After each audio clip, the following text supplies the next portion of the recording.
ये जो हम अग्रेसिव स्टाइल ऑफ प्ले की बात करते हैं सिकू भाई, आपको ये तासुर मिला कि बहुत ज़्यादा ओवर अग्रेसिव लग रहे थे हमारे प्लेयर्स, इन अ सेंस कि बहुत आगे बढ़कर शॉट्स खेलने की कोशिश, बहुत ज़्यादा विकेट छोड़ के खेलने की कोशिश।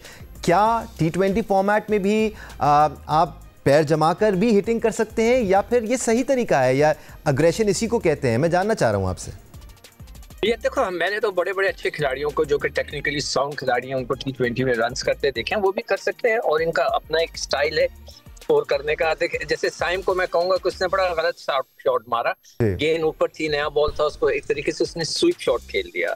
उसको इस तरह का नहीं खेलना चाहिए। तो खैर एनीवे, वो उसका वे ऑफ बैटिंग है, वो मगर उसने बॉलिंग के अंदर बहुत अच्छी बॉल कर दी, उसने अपने आप को बैलेंस कर दिया। जो खेलने का अंदाज है ना, हर एक का अपना अपना अलग है। यहाँ पर जो है ये समझा जाता है कि इस तरह के हमारे ज्यादातर लड़के जो है ना इस वक्त टेप बॉल से खेल के आ रहे हैं, जिसके वजह से उनके में जो ये एग्रेशन है वो एक्स्ट्राऑर्डिनरी एग्रेशन नजर आती है। तो मेरे ख्याल से वो यही उनका स्टाइल है, इसको हम चेंज नहीं कर सकते। यार सिक्कू भाई, अगर टेप बॉल से आते, जिस तरह मैं भी टेप बॉल खेलता था, तो टेप बॉल से मैंने मिस्ट्री स्पिन, तो मैं बड़ा फिंगर होती थी ना, तो मुझे इसका बड़ा फायदा हुआ, मैं जज कर लेता था। मैंडिस को भी जब मैं पहली दफा खेला था तो मैं उससे डिसीव नहीं हुआ साइड मैच में। यहाँ पे मुरली को भी, और भी टीम के अंदर कुछ हाथ प्लेयर थे जो टेप बॉल खेल के आए हुए थे ना, उन्हें ना मिस्ट्री बॉलर इतना तंग नहीं करते थे। लेकिन ये टीम जो है, इनमें से कुछ हाथ प्लेयर टेप बॉल भी आप कह रहे खेले में, लेकिन फिर भी ये स्ट्रगल करते हैं मिस्ट्री पढ़ने में। ये बड़ा सरप्राइजिंग है। ये देखो, तुम हमारे साथ या तुम्हारे साथ ये एक एडवांटेज था कि हमने भी डोमेस्टिक क्रिकेट बहुत खेली। तुमने भी तो खेले होंगे ना 4 फर्स्ट क्लास मैचेस, तुम्हारे भी 50, 60, 70 मैचेस तो होंगे, ज्यादा हैं? नहीं, कोई 100 के करीब होंगे। तो जो 100 के करीब है तो ठीक ठाक मैच है। जब आप चार रोजा क्रिकेट खेलते हैं ना, वो बहुत कुछ सिखा देती है आपको, वो टेम्परामेंट, हाथ पैर, मतलब फिंगर्स को किस तरह रीड करना। ये लड़के नहीं खेल रहे ज्यादातर, ये बस इसी पेस पर हैं कि उठा के मारना है। इसीलिए हो सकता है ये फर्क आया हो। इसलिए मैं बार बार कह रहा हूँ कि जो ये सीजन आ रहा है डोमेस्टिक क्रिकेट का, किसी लड़के को एनओसी ना दे और इन सबको पाकिस्तान में डोमेस्टिक क्रिकेट खेलने। सबसे अच्छे बस अब ये देख लें कि राशिद भाई, सॉरी आपको काट रहा हूं, बस देख लें ये टेक्निकल कमेटी के जो मेंबर हैं, ये बार बार बोल रहे हैं कि इस सारा क्रिकेट बोर्ड बैठ के यार एनओसी की बात कर रहे हैं सिक्कू भाई। टेक्निकल कमेटी हमारी जो है, हमारा सबसे अच्छा जो बॉलर है नसीम शाह, वो सीपीएल में एनओसी लेके जा चुका है, खेल रहा है। नहीं तो कभी सीजन शुरू नहीं हुआ, अभी मैं तो बात कर रहा हूँ, तो कायद आज़म ट्रॉफी शुरू हो ना, उस वक्त किसी को ना दिया जाए। कम से कम ये सबसे बड़ी गलती है। देखो Rashid, I totally agree with you, अगर मूसा गया है तो नहीं जाना चाहिए, इन लड़कों को डोमेस्टिक क्रिकेट खेलनी चाहिए। Right gentleman, as much as I am loving this discussion, ये बड़ा मजेदार डिस्कशन है, और डोमेस्टिक क्रिकेट की जब भी बात होती है ना, तो मेरी कोशिश होती है कि मैं खामोश होकर सुनूं कि क्या बातें हो रही हैं। But let's come back to the match. अभी आप चुप रहे हैं, अभी हम बात कर रहे हैं आप। I was loving it. I was absolutely loving it. First class की बहुत अच्छी बात है, लेकिन ना जो हम क्रिकेट हमने सीखी या सीखते हैं, वो आपकी एकेडमी है कुछ है, और वो आपकी क्लब क्रिकेट है, उसमें आप बहुत खेलते हैं। बॉलिंग हो, बैटिंग हो, फील्डिंग हो, वहाँ बहुत लर्निंग होती है आपकी। वो हमारी डाय हो गई है, स्पेशली कराची या लाहौर में तो खत्म हो ही गई है ना। तो यहीं से प्लेयर आते थे। अब आ रहे प्लेयर क्लब क्रिकेट क्यों नहीं खेलते? वो रीड क्यों नहीं होती? क्योंकि आप मैच ही नहीं खेलते, आप तो नेट से साइड आर्म से प्रैक्टिस करके चाहते हैं। आपके दुनिया के टॉप प्लेयर्स, इवन बाबर हो जाए, दूसरों को मैंने देखा वो गूगली रीड नहीं कर रहे। इसका मतलब है कि वो साइड आर्म से प्रैक्टिस कर करके वो पक्के हो चुके हैं सारे प्लेयर। जहाँ अच्छा मैच, थोड़ी टर्निंग पिच होती है, या डंडे बाहर हो जाते हैं या स्लिप लग जाती है। Right gentleman, we'll come back to the match. मैं साइम अयूब की तरफ आना चाह रहा हूँ। अहमद, आपके पास आता हूँ।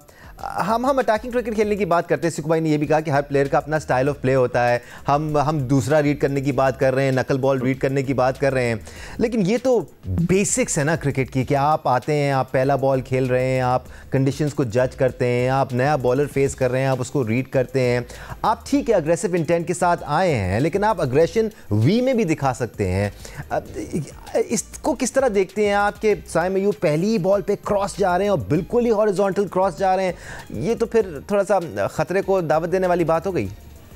ये जो है ना, थोड़ा सा बॉल, एक तो उन्होंने ना लेट स्विंग हुआ है। अगर आप क्लोजली वॉच करेंगे ना साइम अयूब का पर्टिकुलरली बॉल, तो क्रिकेट में सबसे मुश्किल बॉल जो खेलना होता है ना, जो आपको डिसीव करता है, वो होता है जब लेट स्विंग होता है। तो अगर आप देखेंगे वो लेफ्ट आर्म का वो एंगल से लात पे ही जा रहा था, तो वो उसी के लात पे जाते जाते वो जो फ्लिक सा शॉट मारते हैं ना, वो उसके लिए रेडी हो गए, उसको बल्कि कमिट कर गए। जब वो शॉट के लिए पूरा कमिट हो गए, वहां से वो हल्का सा शेप हुआ है बॉल, जिसकी वजह से ये जो शॉट है उनका बड़ा मिजरेबल शॉट लग रहा है। लेकिन थोड़ा सा क्रेडिट इस बॉल को भी जाता है पर्टिकुलरली। ये बॉलर के कोई कमाल नहीं होता। कुछ बॉलर होते हैं कि वो हाथ से ही नजर आ जाते हैं कि किस तरफ को स्विंग कर रहे हैं, कुछ होते हैं कि बड़ा लेट होता है।